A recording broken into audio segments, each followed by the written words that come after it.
ഉണ്ണി ബാലകൃഷ്ണൻ, സോണിയാഗാന്ധിക്ക് വാക്കുപിഴച്ചോ? സോണിയാഗാന്ധിക്ക് നിശ്ചയമായും വാക്കുപിഴച്ചു എന്ന് തന്നെയാണ് എൻ്റെ അഭിപ്രായം. കാരണം എന്താ വെച്ചാൽ ഇന്നിപ്പോൾ സോണിയാഗാന്ധി പറഞ്ഞിരിക്കുന്നത് നമുക്കറിയാമല്ലോ. പാർലമെൻറ്റ് എല്ലാ വർഷവും ചേരുന്ന ആദ്യത്തെ സമ്മേളനത്തിൽ പാർലമെൻറ്റ് സംയുക്ത സഭകളെ രാജ്യസഭയും ലോക്സഭയും രാഷ്ട്രപതി അഭിസംബോധന ചെയ്തുകൊണ്ടാണ് അത് ആരംഭിക്കുന്നത്.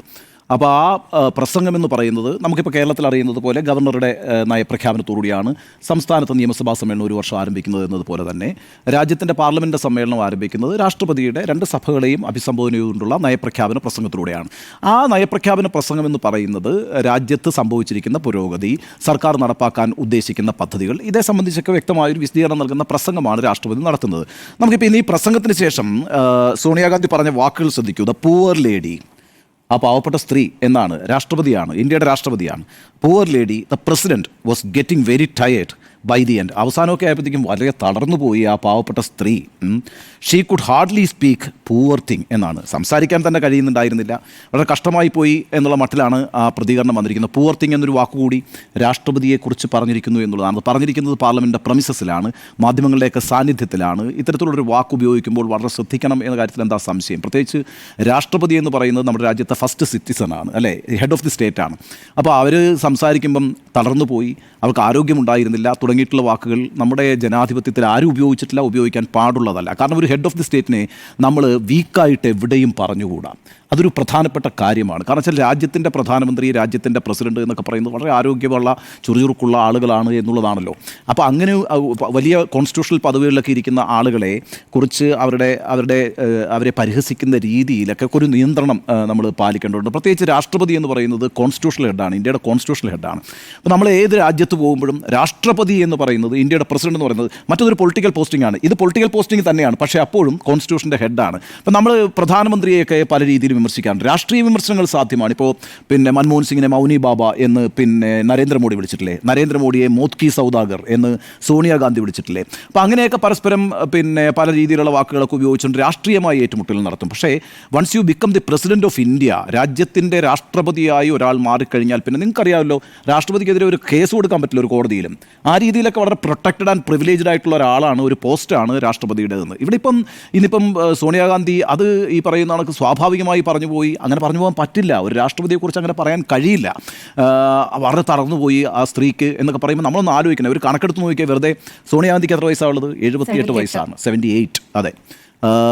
ബി ജെ പിയുടെ കോൺഗ്രസിൻ്റെ ദേശീയ അധ്യക്ഷൻ്റെ പ്രായം എത്രയാണ്? 82ആണ്. മല്ലികാർജ്ജുൻ ഖാർഗെയുടേത് 82 വയസ്സാണ്. നരേന്ദ്രമോദിയുടെ പ്രായം എത്രയാണ്? ഇന്ത്യൻ പ്രധാനമന്ത്രിയുടെ പ്രായം എത്രയാണ്? 75 വയസ്സാണ്. ദ്രൗപദി മുർമുവിൻ്റെ പ്രായം എത്രയാണ്? 66 വയസ്സാണ്.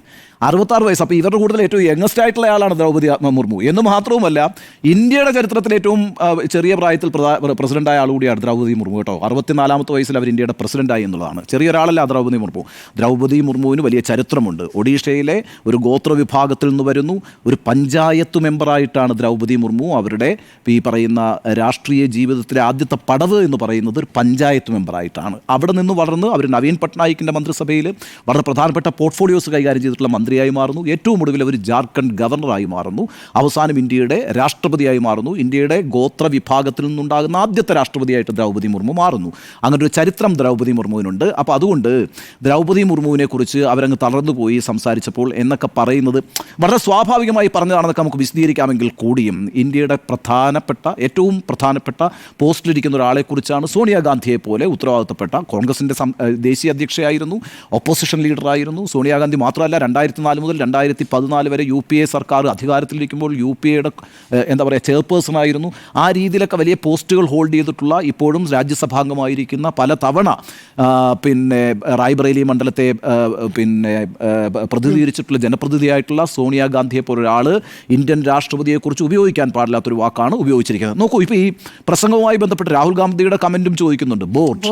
ബോറിംഗ് എന്നാണ് പറഞ്ഞത്. ബോറിംഗ്, നോ കമൻസ് എന്നാണ് പറഞ്ഞത്. അങ്ങനൊന്നുമല്ല ഇത്തരം കാര്യങ്ങളിനകത്ത് പ്രതികരിക്കേണ്ടത്. വളരെ പ്രധാനപ്പെട്ട ഒരു പ്രസംഗമാണിന്ന് ദ്രൗപദി മുർമു പാർലമെൻറ്റിൽ അവതരിപ്പിച്ചിരിക്കുന്നത്. എന്താണ് ആ പ്രസംഗത്തിൻ്റെ ഒരു ക്രക്സ് എന്ന് പറയുന്നത്? എത്ര ഹൈലൈറ്റ്സ് ഉണ്ട് ആ കാര്യത്തിനകത്ത്, അല്ലേ? സർക്കാരിൻ്റെ ഇന്ത്യയുടെ സാമ്പത്തിക സ്ഥിതിയെ ലോകത്ത് തന്നെ 3-ാം സ്ഥാനത്തേക്ക് എത്തിക്കാൻ പോകുന്നു എന്നാണ് പിന്നെ ദ്രൗപദി മുർമു പ്രഖ്യാപിച്ചത്. അതാണോ രാജ്യത്തിൻ്റെ സ്ഥിതി? പ്രതിപക്ഷം ചോദിക്കണ്ടേ, എവിടെയാണ് ഇന്നത്തെ രാജ്യത്തെ ഇൻഫ്ലേഷൻ്റെ നിരക്ക് എത്രയാണ്, എന്താണ് നമ്മുടെ ഗ്രോത്ത് റേറ്റ്? ആ ഗ്രോത്ത് റേറ്റും ഇൻഫ്ലേഷൻ റേറ്റും വെച്ചുകൊണ്ട് ഈ ലോകത്തിൻ്റെ 3-ാമത്തെ സാമ്പത്തിക ശക്തിയായിട്ട് ഇന്ത്യയെ മാറ്റാൻ കഴിയുമോ? പ്രതിപക്ഷം ചോദിക്കണം, ആ ചോദ്യം ചോദിക്കണം. അൺഎംപ്ലോയ്മെൻറ്റ് ധാരാളമായി പരിഹരിച്ചിരിക്കുന്നു, ഇനി പരിഹരിക്കാൻ പോകുന്നു എന്നുള്ള വിഷയമാണ് അടുത്തതായിട്ട് പറയുന്നത്. അൺഎംപ്ലോയ്മെൻറ്റ് പരിഹരിക്കപ്പെട്ടിട്ടുണ്ടോ? അതിന്നും രാജ്യത്തൊരു പ്രധാനപ്പെട്ട പ്രശ്നമല്ലേ? കഴിഞ്ഞ തെരഞ്ഞെടുപ്പിൽ ഈ BJP-ക്കെതിരായിട്ട് ഉയർന്നു വന്ന ഏറ്റവും വലിയ പ്രശ്നം അൺഎംപ്ലോയ്മെൻ്റ് ആയിരുന്നില്ലേ? അതിൻ്റെ അടിസ്ഥാനത്തിൽ വലിയ വോട്ട് നഷ്ടമുണ്ടായ പാർട്ടിയല്ലേ BJP? അത് ചോദിക്കണ്ടേ? അത്തരം കാര്യങ്ങൾ ചോദിക്കണ്ടേ? 1 നേഷൻ 1 ഇലക്ഷനിലേക്ക് പോകുന്നു. എന്തടിസ്ഥാനത്തിൽ പോകുന്നു? രാജ്യത്തിൻ്റെ ഫെഡറലിസം തകർക്കുന്ന ഒരു പരിപാടിയല്ലേ അത്? പ്രതിപക്ഷം ഉന്നയിക്കാമല്ലോ, പ്രതിപക്ഷത്തിന് ഉന്നയിക്കേണ്ട വിഷയമല്ലേ? വഖഫ് ബോർഡുമായി ബന്ധപ്പെട്ട നിയമം ഉണ്ടാക്കുന്നു, അത് ന്യൂനപക്ഷത്തിനുണ്ടാക്കിയിരിക്കുന്ന ആശങ്ക ഉയർത്തപ്പെടേണ്ടതല്ലേ?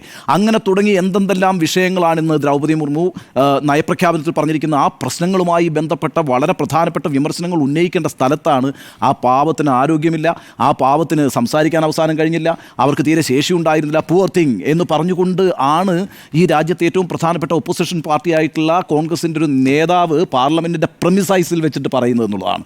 അത് അങ്ങേയറ്റം എന്താ പറയുക, അംഗീകരിക്കാൻ കഴിയാത്തൊരു കാര്യമാണ്. രാജ്യത്തിൻ്റെ രാഷ്ട്രപതിയായി കഴിഞ്ഞാൽ പിന്നെ ആ രാഷ്ട്രപതിയെ സംബന്ധിച്ചിടത്തോളം നമ്മളെ സംബന്ധിച്ച് വളരെ അഭിമാനകരമായിട്ടുള്ളൊരു വ്യക്തിയാണ് ദ്രൗപദി മുർമു എന്ന് പറയുന്നത്. ലോകത്തിന് മുമ്പിൽ ഇന്ത്യ അവതരിപ്പിക്കുന്ന ഇന്ത്യയുടെ ആദ്യത്തെ പൗരൻ എന്ന് പറയുന്നത് രാഷ്ട്രപതിയാണ്. രാഷ്ട്രപതിയുടെ ആരോഗ്യത്തെക്കുറിച്ചും അവരുടെ ശരീരശേഷിയെക്കുറിച്ചും ഒക്കെ തന്നെ ഇത്തരത്തിലുള്ള കമൻറ്റ് രാജ്യത്ത് തന്നെ ഉണ്ടാവുക എന്ന് പറയുന്നത് അങ്ങേറ്റം മോശമാണ്. ലോകത്തെവിടെയും നിങ്ങൾക്കത് കാണാൻ കഴിയില്ല. Once you become the president, you are the first citizen of the country. ആ മനുഷ്യനെ കുറിച്ച് ഒരു സ്ഥലത്തും മോശമായി പറയാൻ കഴിയില്ല. കാരണം വെച്ചാൽ ഇപ്പം നിങ്ങൾക്ക് ഞാനൊരു കാര്യം പറയാം, ഇപ്പം നിങ്ങൾ ഇന്ത്യയുടെ പ്രധാനമന്ത്രി ആയി കഴിഞ്ഞാൽ അല്ലെങ്കിൽ ഇന്ത്യയുടെ പ്രസിഡന്റ് ആയി കഴിഞ്ഞാൽ നിങ്ങളുടെ ആരോഗ്യസ്ഥിതി എല്ലാ നിമിഷവും പരിശോധിച്ചുകൊണ്ടിരിക്കും, എല്ലാ ദിവസവും പരിശോധിച്ചുകൊണ്ടിരിക്കും, നിങ്ങളുടെ പിന്നെ ബ്ലഡ് പ്രഷർ അടക്കം ചെക്ക് ചെയ്തുകൊണ്ടിരിക്കും. നിങ്ങൾ പൂർണ്ണ ആരോഗ്യവാനായിട്ടും ആരോഗ്യതയായിട്ടും മാത്രമേ ജനങ്ങൾക്ക് മുമ്പിൽ അവതരിപ്പിക്കപ്പെടുകയുള്ളൂ. എന്ന് മാത്രമല്ല, ഈ ഇമേജ് മേക്കേഴ്സ് എന്ന് പറഞ്ഞിട്ടൊരു വിഭാഗമുണ്ട്. അതായത് നിങ്ങൾക്കൊരു ദിവസം പോലും നിങ്ങളുടെ ഒരു പ്രധാനമന്ത്രിയെയും തലമുടി ഒന്ന് വളർന്ന് കണ്ടിട്ടുണ്ടോ? നിങ്ങൾ ഒരിക്കലും കാണാൻ കഴിയില്ല. താടി ഒന്ന് നീട്ടി കണ്ടിട്ടുണ്ടോ? കാണാൻ കഴിയില്ല. കാരണം വെച്ചാൽ ഇപ്പം നരേന്ദ്രമോദി താടി വളർത്താൻ തീരുമാനിച്ച സമയത്താണ് മോഡിയുടെ താടി വളരുന്നത്. അല്ലാത്ത സമയത്തെന്ന് പറഞ്ഞാൽ വളരെ പെർഫെക്റ്റ് ആയിട്ട് ഇമേജ് മേക്കേഴ്സ് ഉണ്ട്. അവർ വന്ന് വളരെ കൃത്യമായിട്ട് മുടി ഒതുക്കി താടിയൊക്കെ വൃത്തിയാക്കി അങ്ങനെ വളരെ പെർഫെക്റ്റ് ആയിട്ടാണ് അവരെ അവതരിപ്പിക്കുക. അത് ഈ പറയുന്നതാണ്. എന്താണെന്ന് വെച്ചാൽ രാജ്യം ലോകത്തിന് മുമ്പിൽ അവതരിപ്പിക്കുന്ന ഒരാളാണ് നിങ്ങളെ പ്രസിഡന്റ് എന്ന് പറയുന്നത്, നിങ്ങളുടെ പ്രധാനമന്ത്രി എന്ന് പറയുന്നത്. അവരുടെ ആരോഗ്യത്തെ സംബന്ധിച്ചും അവരുടെ ശാരീരിക ശേഷിയെ സംബന്ധിച്ചും ഒരു സംശയം പോലും ഉന്നയിക്കാൻ പാടില്ല. അത് തെറ്റായൊരു വഴക്കമാണ്. തെറ്റായ വഴക്കമെന്നല്ല, അങ്ങനെ ഒരു വഴക്കമില്ല, അത് പാടില്ല. ഇപ്പോൾ മൻമോഹൻ സിംഗ്, അതേപോലെ ഞാൻ ഇപ്പോഴും ഓർക്കുന്നുണ്ട് 1998 മുതൽ 2004 വരെയുള്ള കാലഘട്ടത്തിൽ ഇന്ത്യയുടെ പ്രധാനമന്ത്രിയായിരുന്നല്ലോ വാജ്പേയിക്കൊരു സർജറി വേണ്ടി വന്നു, ഒരു ശസ്ത്രക്രിയ, മുട്ടുകാലിനൊരു ശസ്ത്രക്രിയ വേണ്ടി വന്നു. ആ ശസ്ത്രക്രിയയുടെയൊക്കെ സമയത്ത് എന്ന് പറഞ്ഞാൽ രാജ്യം വളരെ ഉദ്വേഗത്തോടുകൂടി കണ്ടുപിടിക്കുകയാണ്.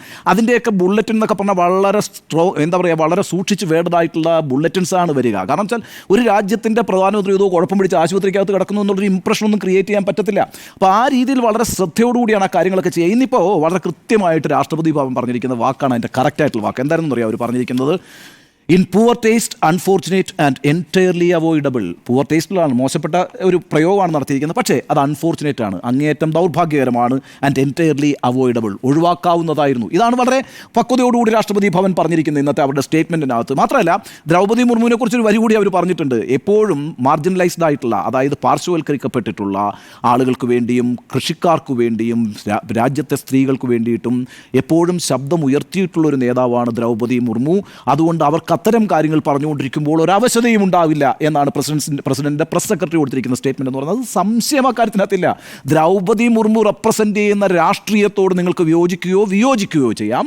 പക്ഷേ ദ്രൗപദി മുർമുവിൻ്റെ ഒരു പൊളിറ്റിക്കൽ കരിയർ ഉണ്ട്. അതൊന്നും എളുപ്പമല്ലെന്നേ. ഇന്ത്യ എന്ന് പറയുന്ന രാജ്യത്ത് ഗോത്ര വിഭാഗത്തിൽ നിന്ന് ഒരാൾക്ക് ഈ രീതിയിൽ ഉയർന്നു വരാൻ ഒരു സാധ്യതയും ഇല്ലാത്തൊരു രാജ്യമാണ് നമ്മുടേത്. അത്ര രീതിയിൽ അടിച്ചമർത്തപ്പെട്ടൊരു വിഭാഗമാണ്. ഇന്നിപ്പം നരേന്ദ്രമോദി പറയുന്നുണ്ട് 10 കോടി വരുന്ന ഗോത്രവർഗ്ഗക്കാരെയാണ് അപമാനിച്ചിരിക്കുന്നത്. രാഷ്ട്രീയമായിട്ട് BJP ഇത് വലിയ തോതിൽ ഉപയോഗിക്കുമെന്ന കാര്യത്തിലൊന്നും സംശയമില്ല. അതിനൊരു വഴിവെച്ച് കൊടുത്തിരിക്കുകയാണ് ഇപ്പോൾ യഥാർത്ഥത്തിൽ സോണിയാഗാന്ധിയും രാഹുൽ ഗാന്ധിയും ചെയ്തിരിക്കുന്നത്. അതെന്തോ ആവട്ടെ, ഞാൻ പറഞ്ഞു വരുന്നത് ദ്രൗപദി മുർമുവിൻ്റെ രാഷ്ട്രീയത്തോട് യോജിക്കുകയും വിയോജിക്കുകയും ചെയ്യാം. പക്ഷേ ദ്രൗപദി മുർമു എന്ന് പറയുന്ന ലീഡറിൻ്റെ എമർജൻസ് എന്ന് പറയുന്നത് ഇന്ത്യൻ സാഹിത്യത്തിൽ അത്ര ഈസി അല്ല. ആദിവാസികൾക്ക് അങ്ങനെ എളുപ്പത്തിൽ വളർന്നൊരു വലിയ പൊസിഷനിലെത്താൻ പറ്റുമോ നമ്മുടെ രാജ്യത്ത്?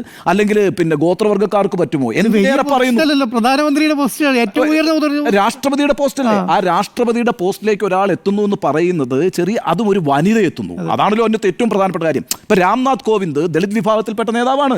അദ്ദേഹം ബീഹാറിൻ്റെ ഗവർണറായിരുന്നു. അദ്ദേഹം വലിയ UP-യിലെ ഏറ്റവും പ്രധാനപ്പെട്ട BJP-യുടെ നേതാക്കളിൽ ഒരാളാണ്. അദ്ദേഹം ഇന്ത്യയുടെ രാഷ്ട്രപതിയായിട്ട് ഉയർന്നു വന്നിട്ടുണ്ട്. അതായത് ഒരു പുരുഷനാണ് കേട്ടോ. അപ്പോൾ ആ അർത്ഥത്തിൽ ഒരു സ്ത്രീ ഗോത്രവർഗത്തിൽ നിന്ന് ഘട്ടം ഘട്ടമായി പ്രവർത്തിച്ച് വളർന്നു വന്ന് ഇന്ത്യയുടെ രാഷ്ട്രപതിയായി മാറുന്നു എന്ന് പറയുന്ന ഒരു ചെറിയ നേട്ടമല്ല. ഇന്ത്യക്ക് ആദ്യമായി ഒരു വനിതാ രാഷ്ട്രപതിയെ ഉണ്ടാക്കിയത് കോൺഗ്രസ് ആണ്.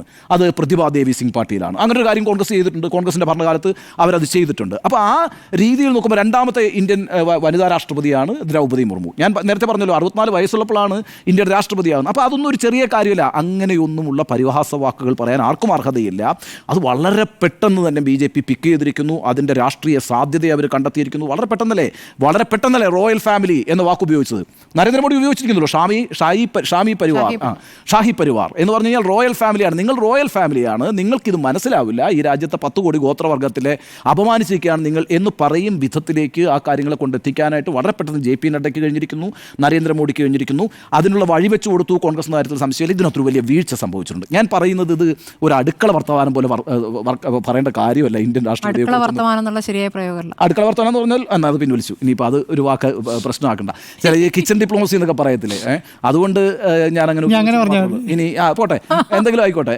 അല്ല, ഈ പറയുന്ന വെച്ചാൽ ഈ ചുമ്മാ ഇരുന്നിട്ടേ നമുക്ക് ഈ വർത്തമാനം പറഞ്ഞ് തമാശ പറഞ്ഞ് കളിക്കാവുന്ന ഒന്നാമത് പാർലമെന്റിന്റെ പ്രൊമൈസസ് ആണ്. അവിടെ നിന്നിട്ട് ഏറ്റവും ഉത്തരവാദിത്തപ്പെട്ട പോസ്റ്റിലിരിക്കുന്ന ആളുകൾ കൂടി ഇരുന്നിട്ട് സംസാരിക്കുമ്പോൾ പറയേണ്ട ഒരു വാക്കോ രീതിയോ ഒന്നുമല്ല. അത് അവിടെ ഒരു വലിയ വീഴ്ചയാണ് സംഭവിച്ചിരിക്കുന്ന കാര്യത്തിൽ തർക്കമില്ല. എനിക്ക് തോന്നുന്നത് അതിനകത്ത് അപ്പോളജി പറയേണ്ടി വരും എന്ന് തന്നെയാണ്.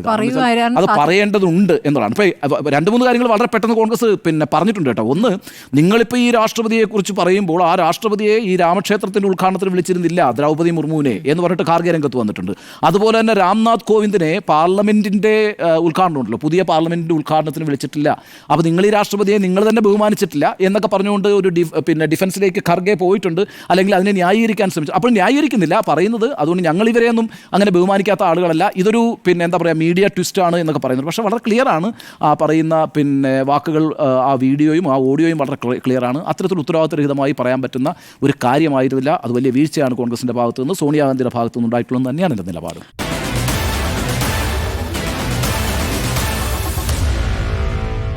Meet the editors.